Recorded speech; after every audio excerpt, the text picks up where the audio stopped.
This is for the sister in the comments. Black women like you, I don't. Can you get off my page? Cause y'all be loud and ignorant. Y'all Egyptologists always think somebody is brainwashed with religion, when some of us are actually came out of the womb of a genius and was seeded by a genius. Everybody's not brainwashed. And so this sister came under the video and she was like, "Where does the word Anoki come from?" And I said, "It's Hebrew, right?" And she was like, "No, it's Nubian." First of all, Nubian is a derogatory term. That's derogatory. Those are Cushitic people. And when I began to say that these are Afro-Asiatic people, she said, "What are you talking about? Afro is a hairstyle. Are you okay?" And who has afros? The term more correctly would have been Hamitic, Semitic.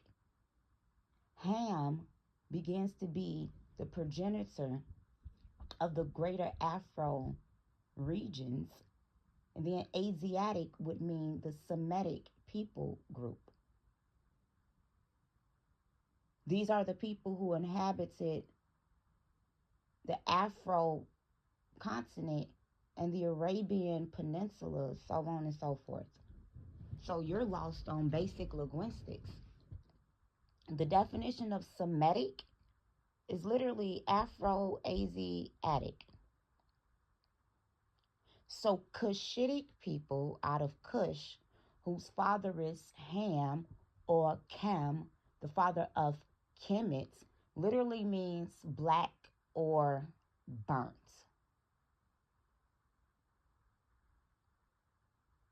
So Cush originally inhabited the ancient Sudan, which is the land of black, as well as the Arabian Peninsula, which is where the Asiatics also were, making them Afro-Asiatic. When we begin to look at the original progenitor of the Arabian Peninsula, you will have the purest branch of the Arabs. And when you begin to look at the word Arab or Arab in Genesis, the first chapter, it denotes evening. And we know that evening is known by the sky turning dark or black. We will also see the same roots in the name of Eber. And we know that Eber name is Hebrew, which means the one who crossed over. And in 2180 BC, these Hebrews, whose father was Shem, meaning Semitic or Afro-Asiatic, left from Ur of Mesopotamia into ancient Egypt in 2180 BC due to famine. Historians began to call this the Afro-Asiatic incursion.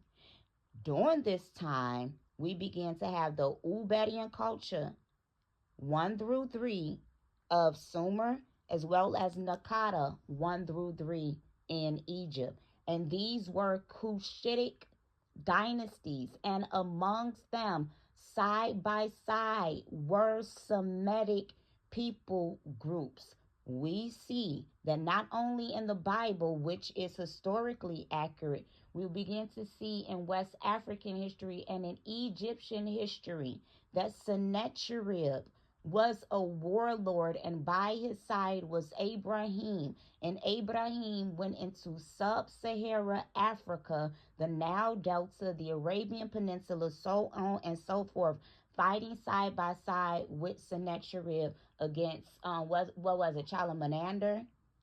Against those kings in the book of Genesis, the 14th chapter. He was fighting against Cushitic, Hamitic people groups. So when she began to say that Anoki was Egyptian, you're not false about that. When I say that it's Hebrew, I'm not wrong about it.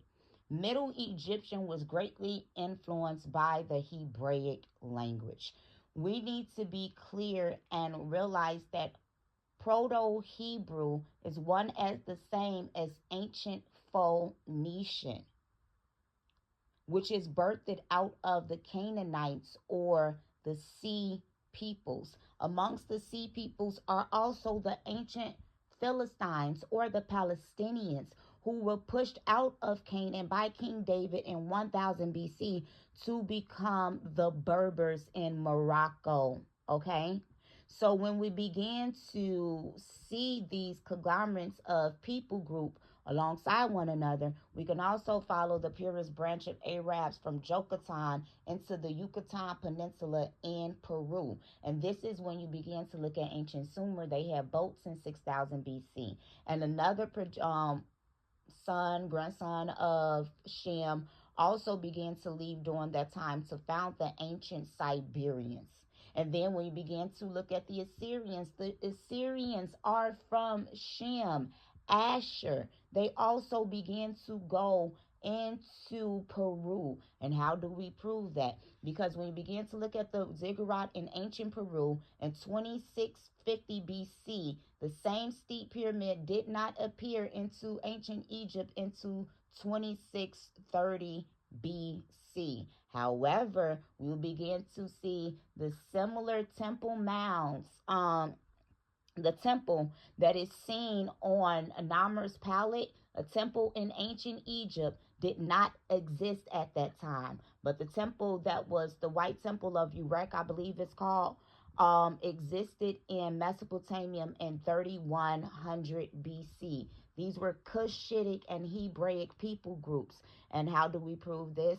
Wow, because when you begin to look at the Amorites, part of them became another conglomerate of the Amaru Khans, which would bring another group of Native Indians in as well. And amongst them, this is where you get the Athabaskan people. They called themselves Timne. Now we know that Timne comes out of Edom, which will give us another red component. It's very important to know that in history, the Nubians are appearing as a very black people. And we see this with the Nilo-Saharic, or they appear as red people. The same thing is said for Edom as well as the Horites. So when you begin to look at Native Indians and a lot of these other people groups that began to travel us, you will get Hittite, Syro, Phoenician.